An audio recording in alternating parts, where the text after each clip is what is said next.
ஹalleluya ஹalleluya ஹalleluya. கர்த்தருடைய பரிசுத்த நாமத்திற்கு மகிமையும் ஸ்தோத்திரம் உண்டாவதாக. ஒரு பரிசுத்த ஆராதனை செய்யும்படியான பாக்கியம் நமக்கு மீண்டும் கர்த்தர் தந்தமைக்காக ஆண்டவரே நான் அதிகமாக ஸ்தோத்திரிக்கிறேன். இந்த நேரமானது கர்த்தருடைய வார்த்தைகளை கேட்டு நம்முடைய ஆத்துமாவை பலப்படுத்திக் கொள்ளுகிற ஒரு சமயம் வேலையமாக இருக்கிறது என்று சொல்லி நாம் அறிந்திருக்கிறோம். இன்றைக்கும் கர்த்தர் நமக்கு தரப்போற வார்த்தைகளுக்காக நாம் ஆண்டவரை நாம் ஸ்தோத்திரிப்போமாக. நாளுக்குரிய வார்த்தையாக தேவனாய் கர்த்தர் தாமே லூக்கா புத்தகத்திலே 12வது அதிகாரத்திலே 4-5 வார்த்தைகளை நமக்கு இந்த நாளில் கர்த்தர் நமக்கு தியான வார்த்தையாக பிரசங்க வாக்கியமாக தேவனாய் கர்த்தர் தந்திருக்கிறதுக்காக ஆண்டவரை நான் ஸ்தோத்திரிக்கிறேன். லூக்கா புத்தகத்திலே 12ஆம் அதிகாரத்திலே 4-5 வசனங்களை ஒரு தேவனுடைய பிள்ளை எழுதி நின்று வாசிக்கலாம். என் சிநேகிதராக உங்களுக்கு நான் சொல்லுகிறேன், சரீரத்தை கொலை செய்து அதன் பின்பு அதிகமானதொன்றும் செய்ய திராணி இல்லாதவர்களுக்கு பயப்படாதீர்கள். அதன் பின்பு அதிகமாக ஒன்றும் செய்ய திராணி இல்லாதவர்களுக்கு பயப்படாதீர்கள். நீங்கள் இன்னாருக்கு பயப்பட வேண்டும் என்று உங்களுக்கு காண்பிக்கிறேன். நீங்கள் இன்னாருக்கு பயப்பட வேண்டும் என்று உங்களுக்கு காண்பிக்கிறேன். கொலை செய்த பின்பு நரகத்திலே தள்ள வல்லமை உள்ளவருக்கு பயப்படுங்கள். நரகத்திலே தள்ள வல்லமை உள்ளவருக்கு பயப்படுங்கள். அவருக்கே பயப்படுங்கள் என்று உங்களுக்கு சொல்லுகிறேன் என்று இயேசுசாமி சொன்ன இந்த வார்த்தையை நாம் இன்றைக்கு நினைத்து பார்க்கவும் தியானித்து பார்க்கவும் கர்த்தர் இந்த வாக்கியங்களை நமக்கு கொடுத்திருக்கிறார். அவைகளுக்காக நாம் ஆண்டவரை நாம் ஸ்தோத்திரிப்போமாக. இயேசுப்பா இப்படி சொல்லி வைத்துவிட்டு நமக்கு ஆலோசனை சொல்லிவிட்டு போயிருக்கிறார். நாம் ஒரு காரியத்தை நாம் கூர்ந்து கவனிக்க வேண்டியது இருக்கிறது. மிகவும் முக்கியமாக நாம் ஒன்றை நாம் அப்படியாக கூர்ந்து கவனிக்க வேண்டியது இருக்கிறது. மனிதர்களுடைய சத்தத்தை காட்டிலும் தேவனுடைய சத்தத்திற்கு நாம் மிகவும் முக்கியத்துவம் கொடுக்க வேண்டும் என்று நாம் இங்கே எழுதப்பட்டிருக்கிறது. ஆண்டவருக்கு அதிகமாக செவி கொடுக்க வேண்டும். ஆண்டவருக்கு தான் நாம் முக்கியத்துவம் கொடுக்க வேண்டும். ஆண்டவருக்கு தான் எல்லாவற்றை காட்டிலும் அதிகமாக நாம் என்ன செய்ய வேண்டும்? பயப்பட வேண்டும். அவருக்கு கீழ்ப்படிய வேண்டும் என்பதை குறித்து இங்கே இந்த வார்த்தை கர்த்தராக சொல்லிவிட்டு கடந்து போயிருக்கிறார். ஆனபடியால் தேவனுடைய பிள்ளைகளே, நாம் இன்றைக்கு அதிகமாக நாம் யாருக்கு பயப்பட வேண்டும்? நம்முடைய பயம் யார் மேல் இருக்க வேண்டும் என்று சொல்லி பார்க்கிற பொழுது ஆண்டவராக தேவன் தான் நாம் அதிகமாக பய வைக்க வேண்டும். அவருக்கு தான் நாம் பயந்து நடக்க வேண்டும் என்று சொல்லி இங்கே நமக்கு நல்ல வார்த்தை இங்கே எழுதி கொடுக்கப்பட்டிருக்கிறது. அப்படியானால் வேற யாருக்கும் பயப்பட வேண்டாமா? வேத புத்தகம் என்ன சொல்லுகிறது? அப்ப இந்த வார்த்தையில நமக்கு கர்த்தர் குறிப்பாக நாம் அறிந்து கொள்ளும்படியாக நமக்கு கொடுக்கிற முக்கியமான செய்தி என்ன என்பதையும் நாம் இன்றைக்கு பார்க்க வேண்டும். நீதிமொழிகள் புத்தகத்துல 24ஆம் அதிகாரத்துல 21வது வசனத்தை நாம் எடுத்து வாசித்து பார்க்கலாம். அப்படியானால் தேவனுக்கு பயப்பட வேண்டும் என்று சொல்லுகிற பொழுது மனிதனுக்கு பயப்பட வேண்டாமா? நியாயமான காரியங்களுக்கு பயப்பட வேண்டாமா என்பதையும் நாம் கொஞ்சம் யோசிக்க வேண்டிய ஒரு காரியம் தான். நீதிமொழிகள் 24ல 21வது வசனத்தை ஒரு தேவனுடைய பிள்ளை எடுத்து வாசிக்கலாம். என் மகனே, கர்த்தருக்கும் ராஜாவுக்கும் பயந்து நடக்கப்பட வேண்டும். என் மகனே, நீ கர்த்தருக்கு ராஜாவுக்கும் பயந்து நட. கலகக்காரரோடு கலவாதே என்று சொல்லப்பட்டிருக்கிறது. கர்த்தருக்கு பயந்து நடக்கணும், அது ரொம்ப முக்கியம். அதோடு கூட ராஜாவுக்கும் பயந்து நடக்கணும்னு இங்க எழுதப்பட்டிருக்கிறது என்று சொல்லி நாம் இங்க பார்க்கணும். நீதிமொழிகள் 20:2 கூட நீங்க வாசி பாருங்கள். அப்படி பயப்படாவிட்டால் அதனால் நமக்கு குறைவு உண்டாகும், நஷ்டம் உண்டாகும், கஷ்டம் உண்டாகும். சில நேரத்துக்கு உயிருக்கே அது ஆபத்தாக உலக வச்ச மாதிரி ஆயிரும் அப்படின்னு சொல்லியும் அங்கே பரிசுத்த ஆவியானவர் என்ன செய்திருக்கிறார்? நமக்கு எழுதி கொடுத்திருக்கிறார் என்று நாம் 20ஆம் அதிகாரத்துல 2வது வசனத்துல நாம் என்ன செய்ய முடிகிறது? பார்க்க முடிகிறது. வாசித்து பாருங்க. ராஜாவின் உருக்குதல் சிங்கத்தின் கர்ஜிப்புக்கு சமானம். அவனை கோபப்படுத்துகிறவன்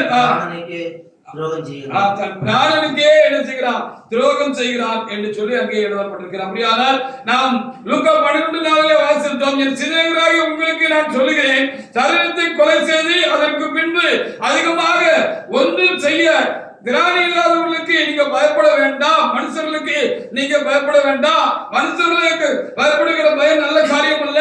ஆனா யாருக்கு பயப்படணும்? கொலை செய்த பிற்பாடு உங்க நரகத்திலே தள்ள வல்லவருக்கே நீங்க பயப்படணும்.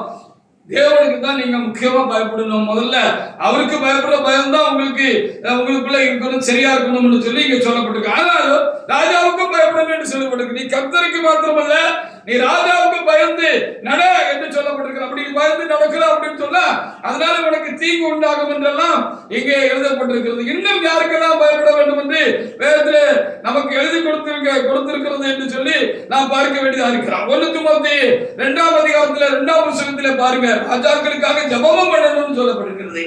நம்ம கலகமில்லாமல் நல்லொழுக்கத்தோடு தேசத்திலே ஜீவனம் பண்ணுவதற்கு நமக்கு கொடுக்கப்பட்டிருக்கிறதான அதிபதிகளுக்காகவும் ராஜாக்களுக்காகவும் நம்ம என்ன செய்யணுமா? ஜெபிக்கணும். அதுவும் தேவனுக்கு நன்மை பிரியமான காரியமாக இருக்கிறது என்று நமக்கு எழுதி கொடுக்கப்பட்டிருக்கிறது. வாசிக்கலாம். 2 தீமோத்தேயு 2ஆம் அதிகாரத்திலே 2வது வசனத்தை தேவனுடைய எடுத்து வாசிக்கலாம். வாசிக்கலாம். அநேக சாட்சிகளுக்கு முன்பாக 1 தீமோத்தேயு 2:2 1 தீமோத்தேயு ஒரு ஆவியினால் 1 தீமோத்தேயு 2:2 நாம் எல்லா பக்தியோடும் 1 தீமோத்தேயு 2:2 நாம் எல்லா பக்தியோடும் நல்லொழுக்கத்தோடும் வாசி. கலகமில்லாமல் அமைதியுள்ள ஜீவனம் பண்ணும்படிக்கு ராஜாக்களுக்காகவும் அதிகாரத்தில் உள்ள எல்லாருக்காகவும் நினைச்சீங்க நம்ம ஜெபம் பண்ணணும். 3 கூட வாசிங்க.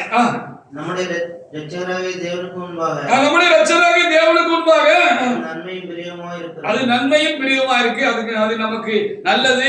அது ஆண்டவரும் அப்படிதான் என்ன செய்யறாரு, பிரியமா இருக்கிறார் அப்படின்னு சொல்லி இங்கே சொல்லப்பட்டிருக்கிறது. அப்படினால தேவனுடைய பிள்ளைகளே, இப்படி சொல்லப்பட்டிருக்கிறது. நான் கர்த்தருக்கு மாத்திரம் பயந்து நடக்க வேண்டும் மட்டும் சொல்லவில்லை, ராஜாக்களுக்கு பயப்பட வேண்டும் என்று சொல்லப்பட்டிருக்கிறது. அவர்களுக்காக ஜெபம் பண்ண வேண்டும் என்று சொல்லி சொல்லப்பட்டிருக்கிறது. ரோமர் 13ஆம் அதிகாரத்தில் 6-7 வசனத்தை நாம் இங்கே எடுத்து வாசிக்கிற பொழுது, எவனுக்கு பயப்படுமோ அவனுக்கு நீங்க பயப்படுங்க, எவனை கனம் பண்ணணுமோ அவங்களை கனம் பண்ணுங்க அப்படின்னு எழுதப்பட்டிருக்கிறது. அப்ப கர்த்தருக்கு மாத்திரமல்ல, பயப்பட வேண்டியவர்களுக்கும் நான் பயப்படணும், ராஜாக்களுக்கு பயப்படணும், எவனுக்கு பயப்படணுமோ அவர்களுக்கு பயப்படணும். ராஜாக்கள் அப்படியாக நமக்கு தந்திருக்கிறதான நாட்டில தேசாதிபதிகள் நமக்கு தந்திருக்கிறதான அதிகாரிகளுக்கும் என்ன செய்யணும், நம்ம பயப்படணுங்கிறது இங்க தெளிவாக நமக்கு எழுதி கொடுக்கப்பட்டிருக்கிறது. வாசிக்கலாம். ரோமர் 13:6-7 வசனங்களை ஒரு தேவனுடைய எடுத்து வாசிங்க. இதற்காகவே நீங்கள் வரியை கொடுக்கிறீங்க. இதற்காகத்தான் நீங்க வரியை கொடுக்கிறீங்க. இந்த வேலையை பார்த்து வருகிற தேவ ஊழியக்காரராக இருக்கிறார்கள். அந்த வேலையை பார்த்து வருகிற தேவ ஊழியக்காரராக அவர்கள் இருக்கிறார்கள். ஆகையால் யாவருக்கும் செலுத்த வேண்டிய கடமைகளை செலுத்துங்க. வரியை செலுத்த எவனுக்கு வரியை செலுத்த வேண்டுமோ அவனுக்கு வரியையும், எவனுக்கு தீர்வை செலுத்த வேண்டுமோ அவனுக்கு தீர்வை செலுத்துங்கள். எவனுக்கு பயப்பட வேண்டியதோ அவனுக்கு பயப்படுங்கள். எவனை கனம் பண்ணணுமோ அவனை கனம் பண்ணுங்கள் எழுதப்பட்டிருக்கிறது. அப்போ கர்த்தருக்கு பயப்படணும். கர்த்தருக்கு மாத்திரமல்ல, எதுக்கெல்லாம் பயப்படணும், யார் யாருக்கெல்லாம் பயப்படணும் அப்படின்னு இங்க சொல்லி வைத்திருக்கிறது அல்லவா? அப்ப மேலே ஏன் அப்படி சொல்லி வைத்திருக்கிறது நாம தொடர்ந்து பார்க்கலாம். முதல்ல யாருக்கெல்லாம் பயப்பட வேண்டும் என்று மறுபக்கத்தில் தேவனாகத்தை எழுதி கொடுத்திருக்கிறார் என்பதை நம்ம இப்பொழுது என்ன செய்கிறோம், பார்த்துக் கொண்டிருக்கிறோம். லேவியராம் புஸ்தகத்துல 19ஆம் அதிகாரத்தில் 19ஆம் அதிகாரத்தில் செல்லாம் 32வது வசனம், மூத்தவங்களுக்கு வயதுல பெரியவங்களுக்கும் பயப்படணும் அப்படின்னு எழுதி வச்சிருக்கிறது. வாசிக்கலாம். லேவியராகம் 19:32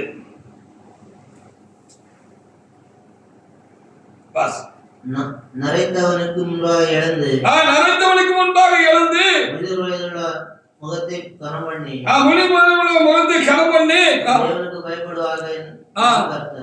அவனுக்கு தேவனுக்கு பயப்படுவாங்க. அப்போ தேவனுக்கு பயப்படுகிறது, பெரியவர்களுக்கு பயப்படுறது, மூத்தவங்களுக்கு பயப்படுறவங்களுக்கு, நரத்தவர்களுக்கு முன்பாக அவர்களை கனம் பண்ணுகிறது, அவங்களுக்கு பயந்து நடக்கிறது, அவங்கள்ட்ட நம்ம கனமா மரியாதையாக நடந்து கொள்கிறது என்பது தேவனுக்கு பயப்படுகிற இதுக்கு சமம். அப்படி பயப்படணும்னு ஆண்டவர் இங்க என்ன செய்து வைத்திருக்கிறார், எழுதி வைத்திருக்கிறார். பெரியவங்களுக்கு பயப்படணும்னு நமக்கு இங்க என்ன செய்யப்படுகிறது, எழுதி கொடுக்கப்பட்டிருக்கு.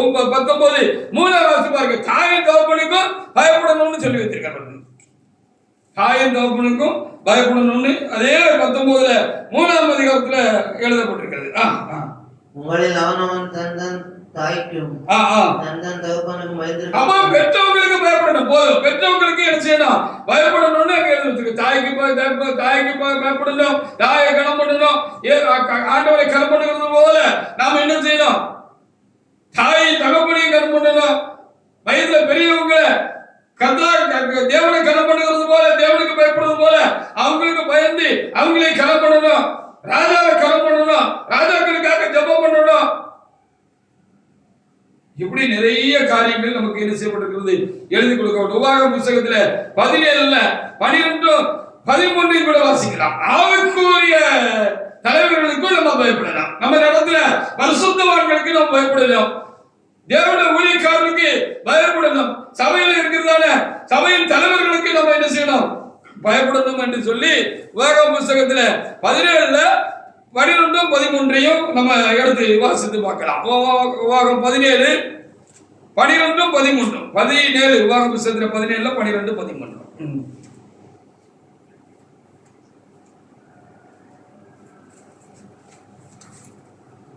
வாசி 12. அங்கே அவன் தேவனாய கர்த்தருக்கு ஆராதனை செய்யும்படி நிற்கிற ஆசாரியனுடைய சொல்லி ஆகிலும் வாசிங்க. அங்கே உன் தேவனாய கர்த்தருக்கு ஆராதனை செய்யும்படி நிற்கிற ஆசாரியனுடைய சொல்லையும்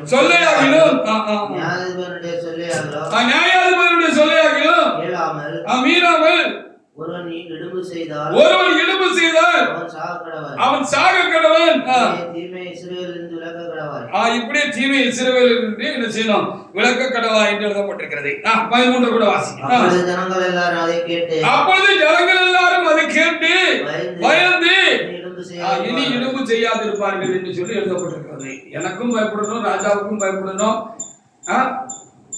பெரியவங்களுக்கு பயப்படணும், எவனுக்கு பயப்படணும் அவனுக்கு பயப்படணும், அதிகாரிகளுக்கு பயப்படணும். யாருக்கு எவனுக்கு தீர்வை செலுத்தணும் அவன் தீர்வை செலுத்தணும், வரி செலுத்தணும். அப்போ அரசாங்கத்திலே இருக்கிற நலமான சட்டங்களுக்கெல்லாம், நியாயமான சட்டங்களுக்கெல்லாம், ஜனங்களுக்கு நல்லது வைக்கக்கூடிய சட்டங்களுக்கெல்லாம், அங்க போட்டிருக்கிற ரூல்ஸுக்கெல்லாம் நம்ம என்ன செய்யணும், நம்ம கண்டிப்பாக கீழ்ப்படியணும். கீழ்ப்படியலன்னா அது நமக்கு பிரச்சனை கொண்டு வரும். கண்டிப்பா கீழ்ப்படியணும். கீப் லெஃப்ட்னு போட்டிருக்கோம் இல்லையா, இடதுபுறமாக செலவுன்னு போட்டிருக்கோம். அப்ப நான் போக மாட்டேன், வலதுபுறமா தான் போவேன்னு சொன்னா எத்தால வர லாரியில நம்ம அடிபட வேண்டியதான். எத்தால வர வாகனங்கள்ல நம்ம என்ன செய்ய வேண்டியதான், அடிபட வேண்டியதான். இந்த இடத்துல ஸ்லோவா போங்க, கோ ஸ்லோ. இது ஆக்சிடென்ட் நடக்கக்கூடிய இடம், சோன் அப்படின்னு சொல்லி ஆக்சிடென்ட் சோன் சொல்லி எழுதியிருக்கோம். அப்ப என்ன செய்யணும், நான் இல்லை நான் அப்படித்தான் போவேன் அப்படின்னா விபத்துல சிக்கிக்கிடுவோம், ஆபத்துல நம்ம என்ன செஞ்சுக்கிடுவோம், சிக்கிக்கிடுவோம். இங்க வாகனத்தை நிறுத்தக்கூடாது அப்படி எடுத்திருந்தா அங்க வாகனத்தை நிறுத்தினீங்கன்னா ஃபைன் போட்டுருவாங்க. நான் நேற்று 2 நாளைக்கு முன்னால நான் ஒரு சாதனங்கள் வாங்குறதுக்காக, பொருட்கள் வாங்குறதுக்காக மாத்தாண்ட போனேன். அப்போ ஒரு இடத்துல வரிசையா அந்த கடை முன்னால நிறைய பைக்கில் நிப்பாட்டி இருந்தாங்க. என் பைக்கை விடுறதுக்கு இடையிலன்னு சொல்லி எனக்கு நலமுறைப்பட்டபடி ஒரு இடத்துல கொண்டு விட போனேன். அப்போ அந்த கடைக்கு காவல்காரர் இருக்கிறவரு விசில் அடிச்சு அங்க விடாதீங்க அப்படி காட்டி கொஞ்சம் வாகனங்களை கொஞ்சம் நேர்படுத்தி கொடுத்து இங்க விடுங்க அப்படின்னு சொல்லிட்டு சொன்னாரு. பாஸ்டர் அங்க என்ன செய்யக்கூடாது, வண்டி விடக்கூடாது, வண்டி விட்டீங்கன்னா அது நோ பார்க்கிங் இடம், போலீஸ்காரங்க உங்களுக்கு ஃபைன் போட்டுருவாங்க அப்படின்னு சொன்னா, ஐயோ அப்படியே எனக்கு தெரியாது அப்படின்னு சொல்லி அவர் அப்படியே ஒதுக்கி கொடுத்த இடத்துல முறையாக என்ன செஞ்சேன், அதை நான் விட்டுட்டு வந்தேன். அப்ப இதெல்லாம் கட்டுப்படதான் செய்யணும். அப்ப லூக்கா 12:4 சொல்வனுடைய கருத்து என்ன, அதனுடைய உள்ளார காரியம் என்ன, கர்த்தர் எதற்காக அந்த இடத்துல அப்படி சொன்னா, மனுஷனுக்கு பயப்பட வேண்டாம் என்று சொன்னாரா? அப்ப ராஜாக்களுக்கு பயப்பட வேண்டாமா? அங்கே எதற்காக சொன்னார் என்பதையும் நாம் கருத்துல நாம் என்ன கொள்ள வேண்டாம். லெஃப்ட் சைடுல வாகனம் ஓட்டிட்டு போறோம். நான் சவுதி அரேபியா போயிருக்கும் பொழுது ஒரு காரியத்தை பார்த்தேன். அந்த நாட்டுல வாகன ஓட்டிகள் எப்படி ஓட்ட வேண்டும் என்று இருக்கிறதுனா ரைட் சைடு தான் ஓட்டணும். நம்ம ஊர்ல இந்த ஸ்டீரிங் பாத்தீங்கன்னு சொன்னா ரைட் சைடுல இருக்கு. அந்த ஊர்ல ஸ்டீரிங் எப்படி இருக்குன்னு பார்த்தா லெஃப்ட் சைடுல இருக்கிறதாக எனக்கு ஒரு நினைவு. அப்ப அந்த ஊர்ல ரைட்ல ஓட்டணும். இப்படி தேசத்துக்கு தேசம், நாட்டுக்கு நாட்டு, நாடு சட்ட திட்டங்கள் இருக்கிறது. இந்த சட்ட திட்டங்களுக்கு எல்லாம் நம்ம என்ன செய்யணும்? சரியாக நாம் கை கொள்ளத்தான் வேண்டும். பயப்பட வேண்டியவர்கள் பயப்படத்தான் ஆக வேண்டும். கிறிஸ்தவர்களா இருக்கணும்னா ரொம்ப ரூல்ஸ்ல கரெக்டா இருக்கணும். வாகனமா இருக்கட்டும், எதுவா இருக்கட்டும், நடைமுறை வாழ்க்கையா இருக்கட்டும், ஒரு தொழில் செய்கிறோம் இல்ல ஒரு வியாபாரம் செய்கிறோம், எதுவா இருந்தாலும் சரிதா, நம்ம இந்த ரூல்ஸ் நம்ம என்ன சொல்லணும்? நல்ல காரியங்களை நம்ம என்ன செய்யணும்? எல்லாரும் காட்டிலும் ரொம்ப தெளிவாக நாம் கை கொள்கிறவர்களாக கடைபிடிக்கிறவர்களாக நாம் இருக்கட்டும். ஒரு வியாபாரம் பார்க்கிறோம்னா சேல் டாக்ஸ் கண்டிப்பா கட்டணும், தொழில் வரி கண்டிப்பா கட்டணும், வணிக வரி நம்ம கண்டிப்பா கட்டணும். நமக்கு வருமானம் வருகிறது, ஒரு குறிப்பிட்டதுக்கு மேல வருமானம் வந்துச்சு அப்படின்னு சொன்னா அதற்கு என்ன செய்யணும்? வருமான வரி கட்டணும், இன்கம் டாக்ஸ் கட்டணும் சொல்லப்பட்டிருக்கிறது. அப்ப இன்கம் டாக்ஸ் கட்டணும். இதெல்லாம் ஆண்டவர் நமக்கு என்ன செய்திருக்கிறார்? இங்க எழுதி கொடுத்திருக்கிறார் என்று சொல்லி நாம் பார்க்கலாம். அப்ப இதனுடைய காரியம் என்ன பார்க்கலாம். அதுக்காக யாருக்கும் பயப்பட வேண்டாம் என்று சொல்லி அதற்கு அர்த்தம் இல்லை. அப்ப இங்க பார்த்த உபாகமம் 17 12 13 பார்க்கிற பொழுது தேவ சமூகத்தில் நிற்கிறதான தேவனுடைய மனிதர்களுக்கும் நாம் கர்த்தருக்கு பயப்படுறது போல பயப்படணும் சொல்லப்பட்டிருக்கிறது. கர்த்தருக்கு பயப்படுவது போல தேவனுடைய மனிதர்களுக்கு பயப்படலாம். ராஜாவுடைய உருக்குதல் சிங்கத்தில் கெச்சப்புக்கு சமமாக இருக்கிறது என்று சொல்லி பார்த்தோம். அப்ப ராஜாவுக்கு பயப்படலன்னா அதனால தண்டனை கிடைக்கும். அத மாதிரி இங்க எழுச்சப்பட்டிருக்கிற தேவனுடைய மனிதர்களுக்கு நம்ம பயப்படணும்னு சொல்லி இருக்கு. தேவனுடைய மனிதர்கள் தேவ சன்னிதானத்தில் நிற்கிறதான தேவனுடைய மனிதருக்கு ஆளுக்குரிய தலைவர்களுக்கு நம்ம பயப்படணும்.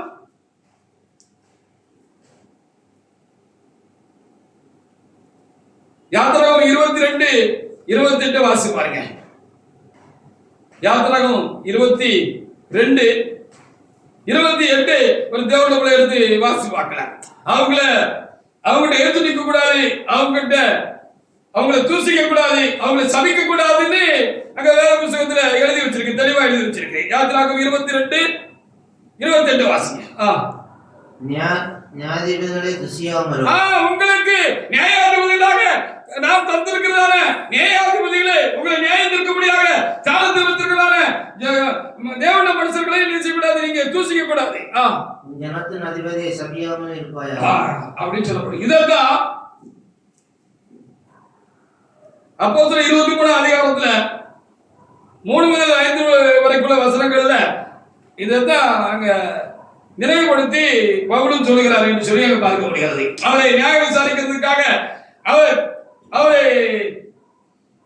நியாய சங்கத்துல கொண்டு நிப்பாட்டி இருந்தாங்க. அங்க நியாய சங்கத்துல நியாயாதிபதிகளாக இருக்கக்கூடிய பிரதான ஆசாரியர்கள், இன்னும் சேனை தலைவர்கள், சங்க தலைவர்கள் எல்லாம் என்ன செஞ்சிருந்தாங்க, அங்க உட்கார்ந்து இருந்தாங்க. அப்ப இவரு பேச ஆரம்பித்த பொழுது அங்க இருந்த ஒருவர் என்ன சொன்னார்? அவனை வாயில அடிங்க அப்படின்னு சொன்ன பொழுது இவரு சங்கடப்பட்டு சொன்னாரு, வெள்ளடிக்கப்பட்ட கல்லறை சுவரே, நியாயம் விசாரிக்கும்படியாக நீர் இருந்து கொண்டு என்னன்னு காரியத்தை கேட்காம என்ன இப்படி அடிக்கணும்னு சொல்றாரு அப்படின்னு சொல்லும் பொழுது பக்கத்துல இருந்தாலும் ஒரு சேகவன் கமார்னு அவரை கணத்துல அடிச்சுட்டு, நீ ஜனத்தில் அதுவே வைகிறாயோ தூசிக்கிறாயோ அப்படின்னு சொல்லும் பொழுது எனக்கு தெரியும், சாரி எனக்கு தெரியாது, அவரு நியாயாதிபதினு எனக்கு தெரியாது அப்படின்னு சொன்னார் அப்படின்னு கேள்விப்பட்டேன். அப்படியானால் எவனுக்கு பயப்பட வேண்டுமோ அவனுக்கு பயப்படணும், எவனை களம் பண்ணணுமோ அவனை களம் பண்ணணும் சொல்லி இருக்கிறது. அப்பொழுது இங்கே இப்படியும் சொல்லிக்கிறது என்றால் நாம் காரியத்தை சரியாக தெளிவாக மனதிலே நாம் கொள்ள வேண்டியது ரொம்ப ஒரு அவசியமா இருக்கிறது. அப்போஸ்தலர் 23 3 முதல் 5 வரைக்குள்ள வசனங்களை நீங்க வாசித்து பாருங்க.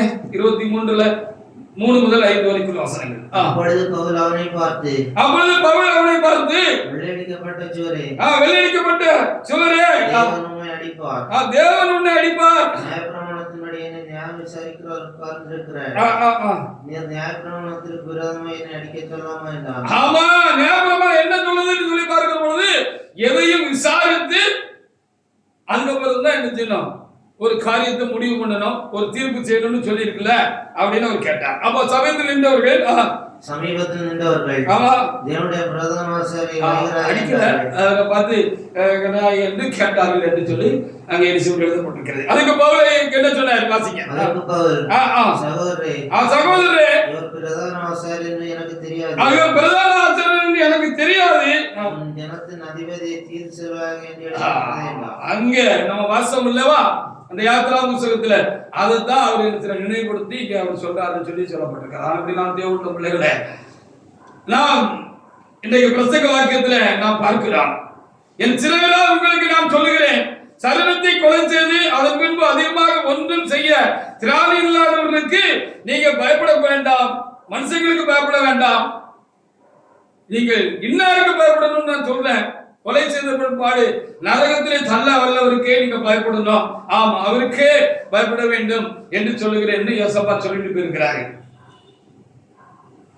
அப்ப எந்த சூழ்நிலையில இந்த வசனம் நமக்குள் வேலை செய்யணும், எந்த சூழ்நிலையில இந்த வசனம் எனக்குள்ள உங்களுக்குள்ள வேலை செய்யணும் அப்படிங்கறத நாம் பார்க்கலாம்.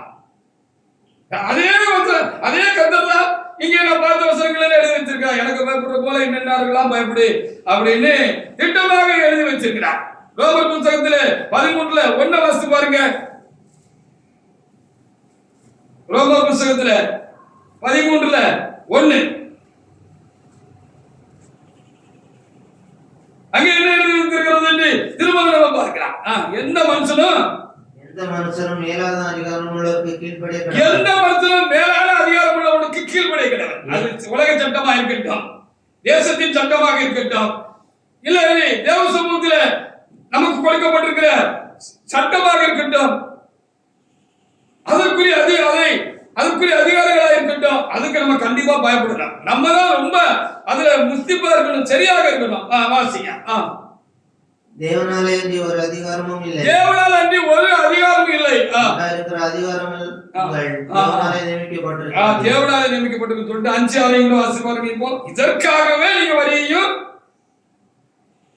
5 ஆகையால் நீங்கள் கோபாக்கினை நிமித்தம் மாத்திரமல்ல, கோபாக்கினை மாத்திரமல்ல, நம்ம ஏதாவது பண்ணோம்னா நமக்கு ஏதாவது சங்கடம் வந்துடும், நமக்கு ஒரு குறைவு வந்துடும், நம்ம உயிருக்கு ஆபத்து வந்துடும், நம்மளை பிடிச்சி ஜெயில போட்டுருவாங்க, நமக்கு தண்டனை உண்டாயிரும், அப்படிங்கிறதுக்காக பயந்து நீங்க அப்படி செய்யாதீங்க.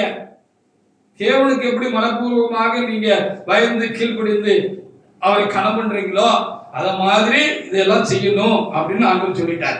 வாசிங்க. மனசாட்சியின் நிமித்தமும் கீழ்ப்படியுங்கள், மனச்சாட்சியின் நிமித்தமும் கீழ்ப்படியுங்கள். இதற்காக நீங்கள் வரியும் கொடுக்கிறீர்கள், இதற்காக தான் நீங்க என்ன செய்றீங்க, வரியும் கொடுக்கிறீங்க அப்படின்னு சொல்லப்பட்டிருக்கிறது. தேவனுடைய பிள்ளைகளே, சங்கீதம் 141 5 என்ன எழுதிருக்கு பார்ப்போம். நீதிமான் என்னை தயவாய் கொட்டட்டும். தேவனுடைய மனதில் நம்ம கடிந்து கொள்றாங்க, சத்தம் போடுறாங்க,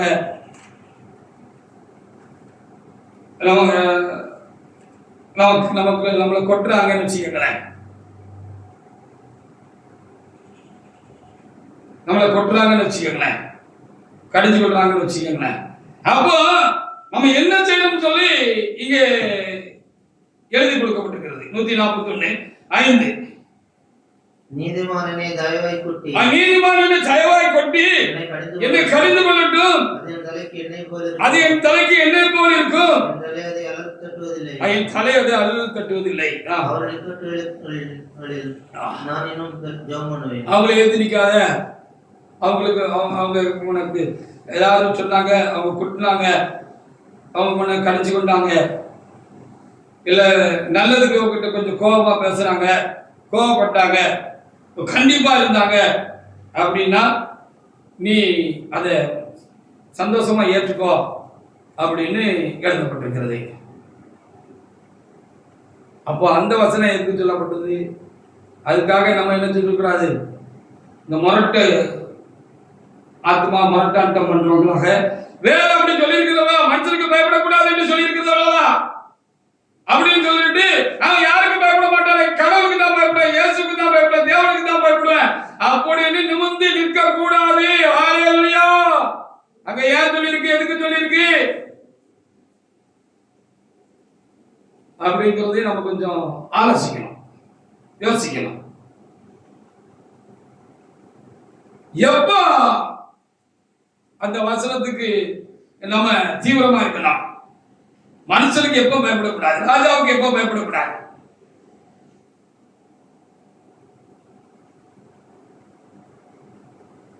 பெரியவங்களுக்கு எப்ப பயப்படக்கூடாது, அதிகாரிகளுக்கு எப்ப பயப்படக்கூடாது,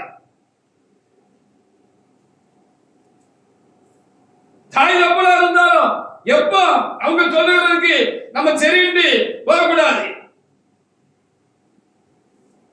தேவனுடைய மனிதர்களாக ஊழியக்காரர்களாக தேவ சன்னிதானத்தில் நிற்கிறார்கள். அவர்களுக்கு எப்பொழுது நம்ம கீழ்ப்படிய வேண்டிய கட்டாயம் இல்ல, எப்பொழுது பயப்பட வேண்டிய காரியம் இல்ல என்று நாம் ரெண்டுக்கும் உள்ள வேறுபாட்டை நம்ம மனதில் தெரியா வச்சுக்கிட்டு நம்ம சரியா வசனங்களை புரிஞ்சுக்கிட்டு நம்ம இருக்கணும், நடந்து கொள்ளணும். அப்போஸ்தலர் 4ஆம் அதிகாரத்துல 17 முதல் 20 இருக்கிற வசனங்களை வாசித்து பாருங்க. தேவனா மனுஷனா, தேவனுடைய கட்டளையா மனுஷனுடைய சட்டத்திட்டங்களா அப்படின்னு ஒரு சூழ்நிலை வருகிற பொழுது அப்போ இந்த பிரசங்க வாக்கியத்தின்படி நம்ம என்ன செய்யணுமா? மனுஷனுக்கு பயப்படக்கூடாது. அது யாரா இருந்தாலும் சரிதான், ராஜாவா இருந்தாலும் சரிதான், தாயா இருந்தாலும் சரிதான், தகப்பனாவா இருந்தாலும் சரிதான், மனைவியா இருந்தாலும் சரிதான், கணவனா இருந்தாலும் சரிதான், இல்லை களப்பறிந்தவங்களாக இருந்தாலும் சரிதான், பெரியவங்களாக இருந்தாலும் சரிதான், சபைக்கு தலைவராக இருந்தாலும் சரிதான், அப்போஸ்தலர்னு சொல்லிக்கிட்டாலும் சரிதான், நான் தான் தீர்க்கதரிசின்னு சொல்லிக்கிட்டாலும் சரிதான்,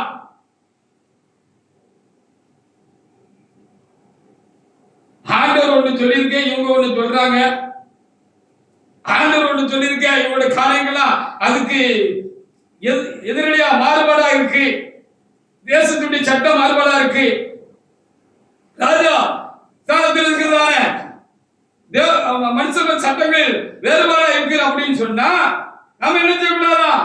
அப்போ இந்த வசனம் அங்க பலிதமாகணும். நம்ம கிட்ட அந்த வசனம் வேலை செய்யணும். அந்த வசனத்துக்கு நம்ம உறுதியாக நிமிர்ந்து நிக்கணும். ஹalleluya வாசிங்க. அப்ப தெளிவா இருக்கணும். ராஜா கீழ்ப்படிய கூடாதுன்னா வேதம் சொல்லி இருக்கு, ஆளுக்கிற தலைவருக்கு கீழ்ப்படிய கூடாதுன்னு வேதம் சொல்லி இருக்கு. அப்போ அவங்க என்ன செஞ்சாலும் கையை கட்டிட்டு நிக்கணும்னு வேதம் சொல்லல. அவங்க என்ன செஞ்சாலும் கையை கட்டிட்டு நிக்கணும்னு வேதம் சொல்லல.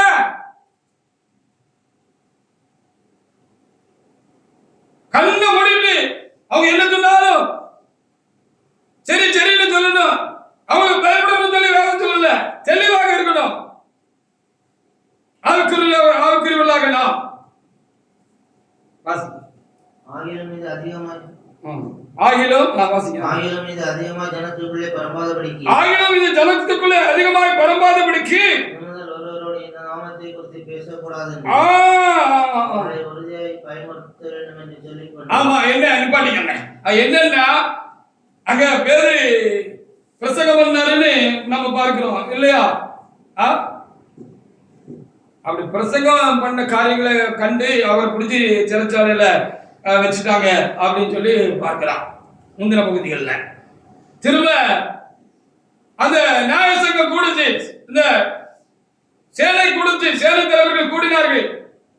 அன்னைக்கு இருந்தால ஆவிக்குரிய சபை கூடுச்சுன்னு வச்சுக்கங்களேன். அன்னைக்கு இருந்த சபை கூடுச்சு, கூடி எழுதி ஒருத்தருக்கு ஒருத்தர் பேசி இத நம்ம என்ன செய்யணும்,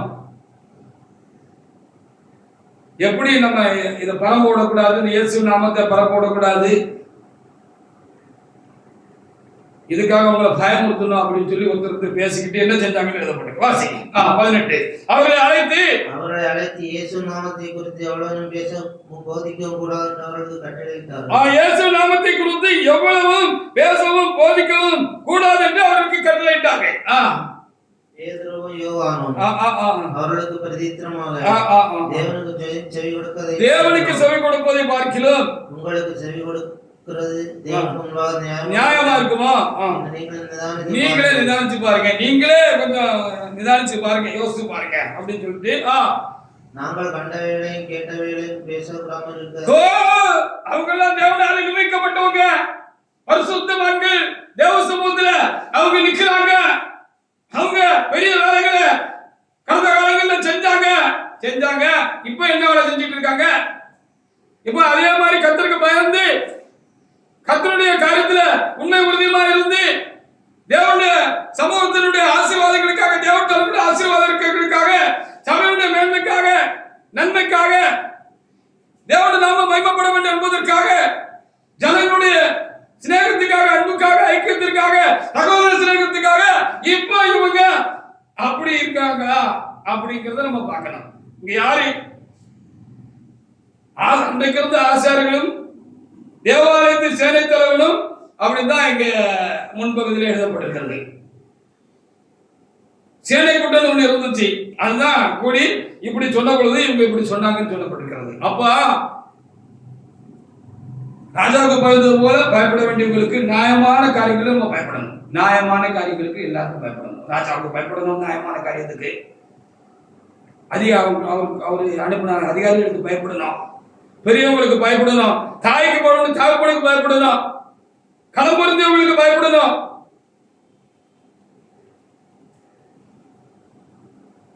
ஆனா ஆண்டவர் காரியமா இவங்களுடைய காரியமா அப்படின்னு வருகிற பொழுது இவங்க அதுக்கு மாறா எழுப்பி இருக்காங்கன்னா ராஜாவான பயப்படக்கூடாது.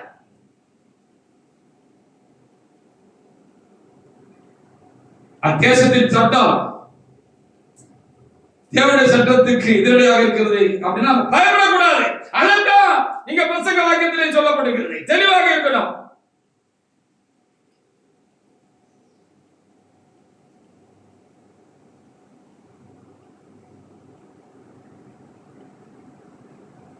மனித சட்டமா தேவனுடைய சட்டமா எது காரியம்? அப்போ தேவசமூகத்தில் இருக்கிற ராஜாக்கள் என்று எண்ணப்படுகிறதான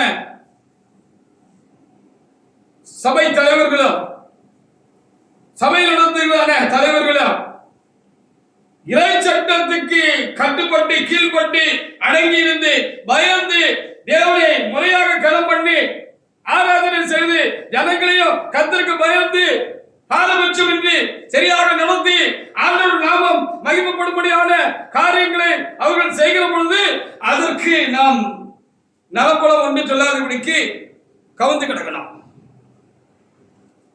முட்டாள்தனமா நம்ம நினைச்ச கூடாது. அவங்க பரிசுத்தவான்கள், அது தேவன் பார்த்துக்கிடுவாரு. பிறகு நீ என்னத்துக்கு இருக்க? தேவனுடைய சமூகத்தில் தேவனுடைய காரியங்கள் தூசிக்கப்படுகிறது.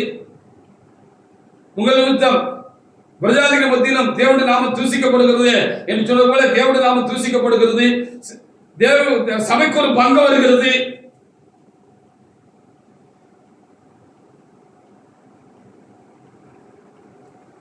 உனக்கு வலிச்சா சுறுசுறுன்னு வருதுல்ல, உனக்கு ஏதாவது வலிச்சிட்டு அப்படின்னா உடனே தேவனுடைய மனிதருக்கு எழுத்து நிக்கிறதானே நம்ம அதைத்தான் செய்யக்கூடாது. உனக்கு தனிப்பட்ட முறையிலே வலி உண்டானால், உனக்கு ஒரு குறைவு உண்டானால், உனக்கு ஒரு பாதிப்பு உண்டானால், உனக்கு ஒரு கஷ்டம் உண்டானால், உனக்கு ஒரு நஷ்டம் உண்டானால், தீமை செய்தார்கள் என்று சொன்னால் அப்போ நீ என்ன செய்யணும்? பொறுமையாக இருக்கணும். இன்னொன்று, அவனுடைய தனிப்பட்ட வாழ்க்கையில் ஒரு குறை உண்டா இருக்கிறது, அதை நம்ம கேட்கணும்னு நான் சொல்ல மாட்டேன். அவர்களுக்காக ஜெபம் பண்ணணும். அது கர்த்தர் கவனிச்சிட்டு இருக்காரு, கர்த்தர் காப்பார். நான் தூத்துக்குடியில இருந்தேன். ஒருவர் என்னை ரொம்ப அதிகமாக நெருக்கினாரு. ஒரு ஊழியக்காரர் ரொம்ப அதிகமா நெருக்கினார். நான் தூத்துக்குடி விசுவாசியா இருக்கிற காலத்துல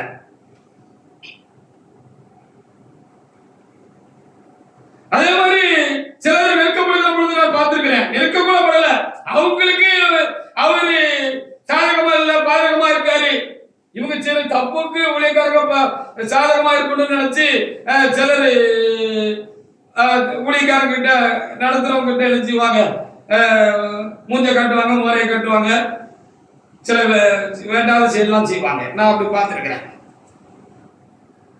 இவங்களுக்கு தனிப்பட்ட முறையில அவங்கள பிடிக்கல அப்படின்னு சொல்லி வருகிற பொழுது தசமபாகம் கொடுக்காம அதெல்லாம் நிப்பாட்டி வச்சிருவாங்க. அப்படிப்பட்ட விசுவாசிகளும் நான் பார்த்திருக்கிறேன்.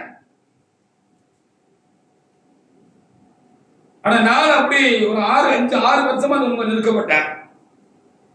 செய்யாத தப்புக்கு தண்டிச்சு என்ன அசிங்கப்படுத்தி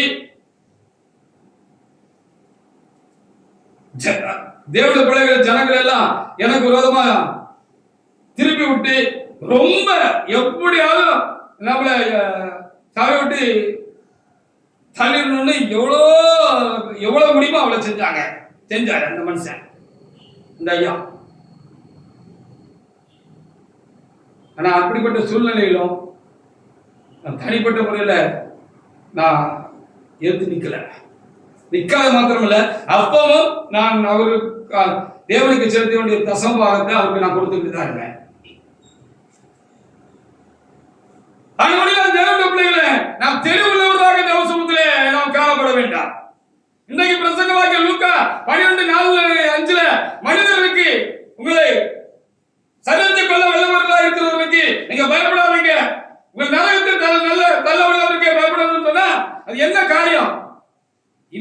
இப்படிப்பட்ட சூழ்நிலைகளில் தான் நம்ம தெளிவாக நாம் நடந்து கொள்ள வேண்டும் என்று சொல்லி வேதம் நமக்கு தெளிவாக சொல்கிறது. அப்போஸ்தலர் 5:27 இருக்கிற வசனங்களை வாசிச்சு பாருங்க. அப்போஸ்தலர்ல அங்கேயும் திரும்பவும் பிடிச்சு கொண்டு வந்தாங்க, திரும்பவும் உருட்டினாங்க, மிரட்டினாங்க, பயமுறுத்தினாங்க, அவங்க கடுமையா நடத்தினாங்க, அடிச்சாங்க அவங்க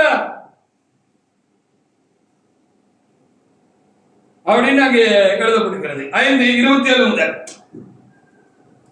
வாசிங்க. அப்படி அவர்களை அழைத்துக் கொண்டு வந்து ஆலோசனை சங்கத்துக்கு முன்பாக நிறுத்தினார்கள்.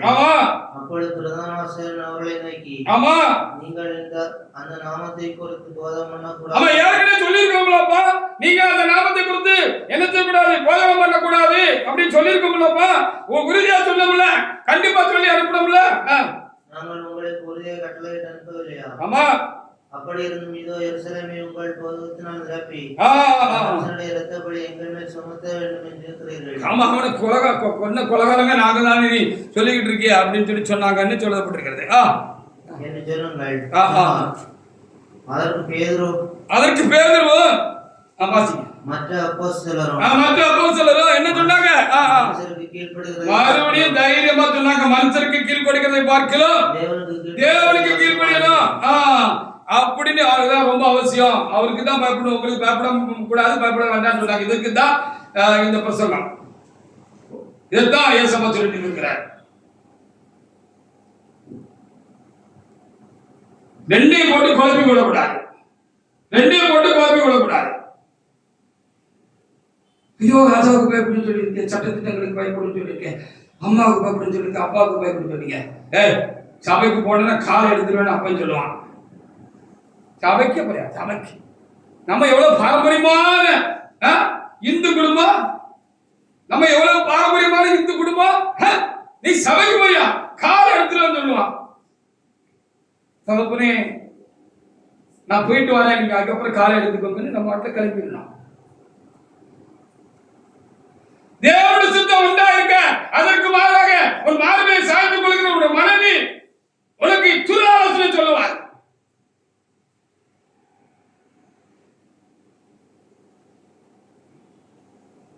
அந்த துராலோசனைக்கு நம்ம கேட்க கூடாது. விளக்குதான் தேசத்தில் ஒரு சட்டம், இறைவனை ஆராதிக்க கூடாதுன்னு நாளைக்கு ஒரு சட்டம் போடுவான். தேசத்துல கட்டுப்படக்கூடாது, தேவனை ஆராதிக்க வேண்டும், பிடிச்சு கொண்டு ஜெயில போட்டா போடட்டும், கொலை செஞ்சா செய்யட்டும் அப்படின்னு தெளிவா இருக்கணும். குழப்பிக் கொள்ளாதீங்க உங்களை.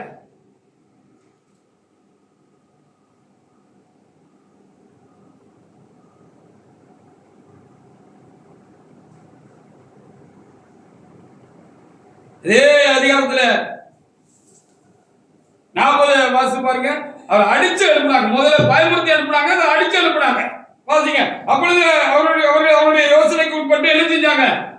இந்த சபை தலைவர்கள் என்ன செஞ்சாங்க? அன்னைக்கு இருந்தாலும் சபை தலைவர்கள் அப்பொழுது அவர்கள் அவருடைய யோசனைக்கு உடன்பட்டு ஆ, அப்போஸ்தலரை வரவழைத்து ஆ, ஆ, அடித்து ஆ, இயேசு நாமத்தை குறித்து பேசக்கூடாது என்று கட்டளையிட்டு ஆ, ஆ. அவர்களை விட்டு விதனாக்கினார்கள். ஆ, கடைசியில இந்த அப்போஸ்தலர்கள் எல்லாரும் ரத்த சாட்சியா மறிச்சாங்க இயேசுக்காக. அது மாதிரி சாகிற ஒரு சூழல் வந்தாலும் உயிர் பெருமைன்னு பயப்படாதப்பா. உயிர் போனாலும் பரவாயில்ல, நீ மோட்சத்துக்கு போயிடலாம். நீ மனுஷனுக்கு பயந்து வச்சிடாத, ஆண்டவரை மனசு வச்சிடாத, தேவனை ஆராதிக்கிறத விட்டுடாத, தேவனுக்கு விரோதமான சட்டங்களுக்கு நீ அடிபடிச்சு போயிடாத, பயப்படாத. அப்படி நீ பயந்து இல்லைன்னா நம்ம சபை ஐயாமார்களுக்கு தலைவர்களுக்கு பின்னால போனாதான் கல்லறை கிடைக்கும்,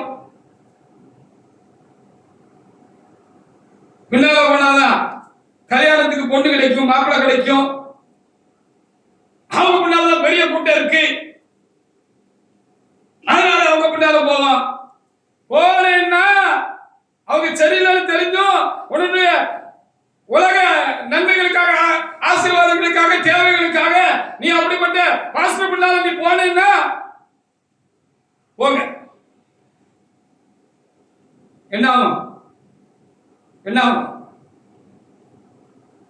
அப்போ கடவுளுக்கு சித்தம் இல்லாத காரியங்களை செய்யறாங்க தெரிஞ்ச பொறுப்பாடும் அவங்களுக்கு பின்னால போனோம், அவங்களுக்கு கீழ்படிச்சோம், பயந்து நடந்தோம் அப்படின்னா அவங்க செய்யற தப்புக்கு நாம உணர்ந்தேன்னு அர்த்தம், நமக்கு அதுல பங்கு இருக்குன்னு அர்த்தம். அப்ப என்ன செய்யணும்? அந்த சூழ்நிலையில பயப்படக்கூடாது, எழுத்து நிற்கணும் அப்படின்னு இந்த பகுதியில நமக்கு கருத்து சொல்லி வச்சிருக்கிறார்கள். நம்ம தெளிவா புரிஞ்சுக்கணும். அப்ப எழுத்து நில்லுங்க, அவங்களுக்கு கீழ்படிய வேண்டாம், பயப்பட வேண்டாம், அவங்களை கல்ல பண்ண வேண்டிய அவசியம் கிடையாது. காரியத்துக்கு எழுத்து நிற்கணும்.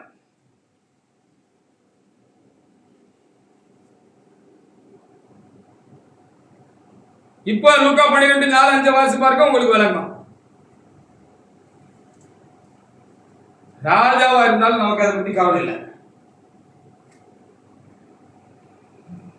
நம்மள ஆளுக்குரிய ராஜாக்கள் என்று அன்பினால ஆளணும்னு சொல்லியிருக்கு, அதிகாரத்தினால ஆளக்கூடாதுன்னு இந்த தேவனுடைய மனுஷர்களுக்கும் சொல்லியிருக்கு. அது நமக்கு ஆளுக்குரிய மனிதர்களுக்கு சொல்லப்பட்டிருக்கிறது. அதிகாரம் பண்ணா ஒரு அன்பான கனிவான பேச்சு இல்லை.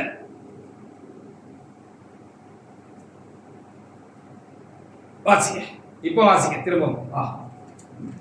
என் சிநேகிதராகிய உங்களுக்கு சொல்லுகிறேன், எனக்கு உங்களுக்கு சொல்லுகிறேன், கேட்கிற ஒவ்வொருவருக்கும் சொல்லுகிறேன் என்று ஏசாமி என்ன சொன்னாரு? சரீரத்தை கொலை செய்து அதுக்கு மேல என்ன செய்ய முடியும்? ஒண்ணும் செய்ய முடியாது. அதுக்கு மேல ஒண்ணு செய்ய திராணி இல்லாதவருக்கு நீங்க பயப்படாதீங்க. இப்படிப்பட்ட சூழ்நிலையில பயப்படாதீங்க. நீங்கள் இன்னாருக்கு பயப்பட வேண்டும் என்று உங்களுக்கு காட்டி, நீங்கள் இன்னாருக்கு பயப்பட வேண்டும் என்று சொல்லி உங்களுக்கு சொல்லுகிறேன். கொலை செய்த பின்பு, ஆமா, கொலை செய்த பின்பு நரகத்தில் தள்ள வல்லமையுள்ளவருக்கே பயப்படுங்கள். ஆம், அவருக்கே பயப்படுங்கள், அவருக்கு தான் பயப்படணும்னு சொல்லப்படுது. ஹல்லேலூயா. சபையில ஒரு ஆள் கணம் பொருந்தியவரா இருப்பாரு, ஊழியக்கார கணம் பொருந்தியவரா இருப்பாரு, இல்லைன்னா ஒரு விசுவாசி கணம் பொருந்தியவரா இருக்காரு. இப்ப கணம் பொருந்தியவன் யாரை பாக்குறாங்க? படிச்சவன கணம் பொருந்தியவன், பணம் வச்சிருந்தானா கணம் பொருந்தியவன், நல்ல வேலையில் இருந்தானே கணம் பொருந்தியவன், நிறைய காணிக்க கொடுக்கிறான் கணம் பொருந்தியவன். அவன் என்ன தப்பு பண்ணாலும் இவங்க கேட்க முடியாது, கேட்க மாட்டாங்க. ஏழை எளியவர்களை தான் காலில் போட்டு நைய புடைப்பாங்க, மிதிப்பாங்க, நசுக்குவாங்க. இவங்களுக்கு பயப்படணும், அநியாயம் செய்யக்கூடாது. அநியாயம் செய்யக்கூடாதுல்ல.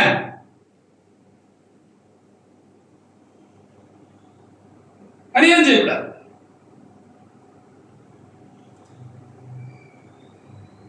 அப்ப அப்படி பயப்படணுமா?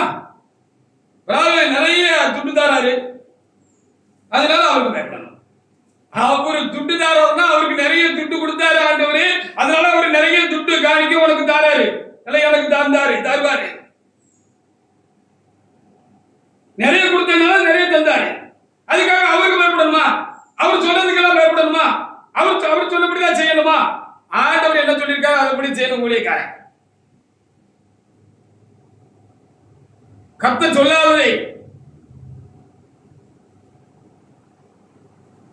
நமக்கு ஒண்ணு சொல்றாங்க அப்படின்னா பயப்படவே கூடாது.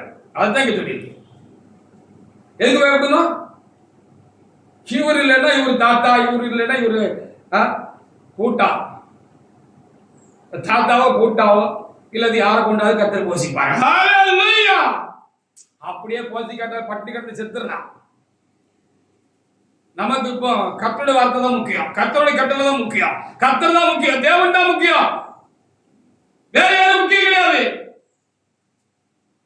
பட்டி கிடந்தாலும் பரலோகம் போயிடலாம் பிரியமானவர்களே.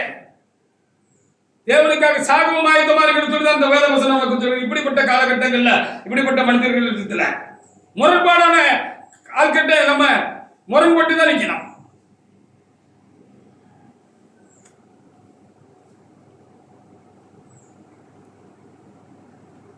நிறைய காரியங்கள் நமக்கு எழுதப்பட்டிருக்கிறது வேத புத்தகத்துல. தானியேல் புத்தகத்துல பார்க்கிற பொழுது, தானியேல் 1:8 பார்க்கிற பொழுது அவரு வேறு தேசத்துக்கு போயிருந்தாரு.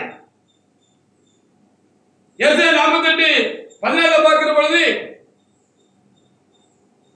எனக்கு பிரியமானவன் பாபிலோனிலும் என்னுடைய சித்தத்தை செய்வான் என்று ஆண்டவர் எழுதியிருக்கிறாரு. அதுக்கு இந்த தானியேல் நமக்கு மாதிரியா இருந்தார், முன்மாதிரியா இருந்தாரு. அங்க போயாச்சு, அங்க போய் தப்பி போனதே பெரிய காரியம், அது ராஜாமலைக்கு போனது பெரிய காரியம். இந்த ராஜாவுடைய கொலை மண்டபத்துல நாளைக்கு ஞானிகள் லாரிகள் வரிசையில உட்கார போறோங்கிறது பெரிய காரியம். அப்ப நம்ம என்ன செய்வோம்? கூட போனவங்க என்ன செஞ்சாங்க? ஓ, ராஜா என்ன சொன்னாலும் தப்பாம நடக்கணும், சரியா நடக்கணும்னு சொன்னாங்க. அவர்களுக்கு கொழுமையான போதனைகள் கொண்டு வந்தப்பட்டது. ராஜா சிதியில அவருக்கு கொழுமையான போதனைகள் கொடுக்கப்பட்டது, மாம்ச உணவுகள் கொடுக்கப்பட்டிருந்தது.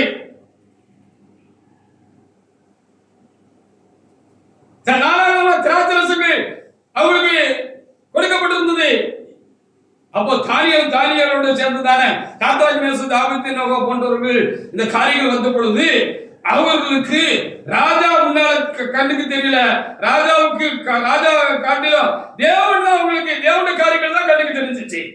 இப்படி எல்லாம் கொண்டு வந்து வச்சிருக்கான், இவன் என்ன செய்வான்? விக்கிராராதனை செய்கிற ராஜாவா இருக்கான், இவன் என்ன செஞ்சிருப்பான்? அந்த விக்கிரத்துக்கு படைச்சு அதுக்கு பலி செலுத்தி அதை நமக்கு உணவா அனுப்பியிருப்பா, அதுக்கு பானபலி பார்த்திருப்பா, அதுல நமக்கு ஒரு பங்கு அனுப்பியிருப்பா. நம்ம விக்கிராராதனை செய்ய முடியாது அப்படின்னு சொல்லி அதை விலக்கி வச்சாங்கன்னு சொல்லி அங்கே எழுதப்பட்டிருக்கிறது. அப்ப அவர் ஆராதனை செய்யணும்னு சொல்லி இருந்ததுல தானியேல் உறுதியா இருந்தாலும் சொல்லப்படுகிறது. நாட்டுல ஒரு தாக்கீது சட்டம் வந்துச்சு, எந்த தேவனையும் வணங்கக்கூடாது, 30 நாளைக்கு வணங்கக்கூடாதுன்னு சட்டம் போட்டார் ராஜா. எல்லாரும் அங்க கைதிகளா போன எல்லாரும் ராஜஸ்தானத்தில் இருந்த எல்லாரும் என்ன செஞ்சாங்க? இஸ்ரவேல் ஜனங்களை அதுக்கு கட்டுப்பட்டாங்க. இவரு கட்டுப்படல. எப்ப போல தைரியமா என்ன செஞ்சாரு? கதை திறந்து வச்சு கர்த்தருக்கு ஸ்தோத்திரம் செலுத்தி தேவ சமூகத்துல விண்ணப்பம் பண்ணிக்கிட்டு இருந்தார். எதிரிகள் பார்த்தாங்க, பார்த்தா சிங்க கவியில கொண்டு போடுவாங்கன்னு தெரியும், போட்டாலும் போடட்டுன்னு இருந்தார். அப்ப எப்ப மனிதர்களுக்கு பயப்படக்கூடாதுன்னு பார்த்துக்கிட்டீங்களா? சபையா இருக்கட்டும், தேசமா இருக்கட்டும், ராஜாக்களாக இருக்கட்டும். ஆராதனை செய்யக்கூட நாளைக்கு ஒரு சட்டம் வரும். ஆராதனை செய்யப்படி இருக்க முடியுமா? ஆராதனை செய்ய வேண்டியதா, பிடிச்சு போயிட்டு போட்டான்னா போக வேண்டியதா. உயிர் போனாலும் நாம் தேவனோடு கூட போய் தேவனிடத்தில் போய் சேரணும். அதுக்காக பயந்துடக்கூடாது. நம்ம சபையில ஒரு சகோதரர் இருந்தாரு, இப்பொழுது இல்லை, மறித்து விட்டார். நம்ம கல்லில் இல்லை, நம்ம சபையில இருந்தாரு. அவர் ஆட்டோ ஓட்டுறவரா இருந்தாரு. அப்ப ஆட்டோ ஓட்டுற பொழுது இந்த வருஷத்துக்கு ஒரு நேரம் இந்த சரஸ்வதி பூஜை, இந்த ஆயுத பூஜை எல்லாம் வரும் பாத்தீங்களா? அன்னைக்கு அந்த ஆட்டோ ஸ்டாண்ட்ல இருக்கிறவங்க என்ன செய்வாங்கன்னா, எல்லாருக்கிட்டையும் அந்த சரஸ்வதி பூஜை ஆயுத பூஜை கொண்டாடுறதுக்காக பணம் போயிருப்பாங்க. இவர் கொடுக்க மாட்டார், இவரை பகைப்பாங்க, இவரு கொடுக்க மாட்டார். அப்போ விக்கிரகத்துக்கு ஆராதனை செய்கிற பொழுது நம்ம கடகண்ணி வச்சிருந்தா காரியம் வச்சிருந்தா இல்ல நம்மகிட்ட வந்து கேட்கறாங்கன்னா காசு கொடுக்க கூடாது, பயந்து காசு கொடுக்க கூடாது, இதான் மனுஷனுக்கு பயப்படக்கூடாதுன்னு இந்த பிரசங்க வாக்கியத்தை எழுதியிருக்கு.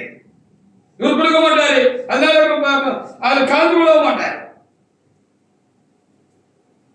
ஒரு சகோதரர் இருந்தாரு, ஞாயிற்றுக்கிழமை ஆராதனை மிஸ் பண்ணக்கூடாதுங்கிறதுக்காக பெரிய பெரிய லாபம் தரக்கூடிய கான்ட்ராக்ட்ல அவருக்கு வந்த பொழுது ஞாயிற்றுக்கிழமை நீ காலையில் வாங்க 10 மணிக்கு சொன்னதுக்கு நான் வரமாட்டேன்ட்டாரு. அப்படின்னா உங்களுக்கு அந்த கான்ட்ராக்ட் தரமாட்டேன்னா சலாம் அப்படின்னு வந்தவங்க எல்லாம் இருக்கிறாங்க.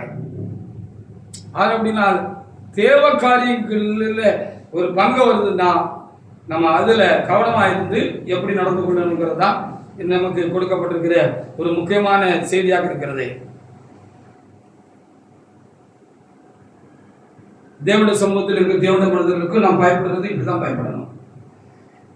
தேவனுக்கு தான் முதல்ல பயப்படணும், அடுத்தால்தான் அவங்களுக்கு பயப்படணும். அது யாரா இருந்தாலும் சொல்லலாம்.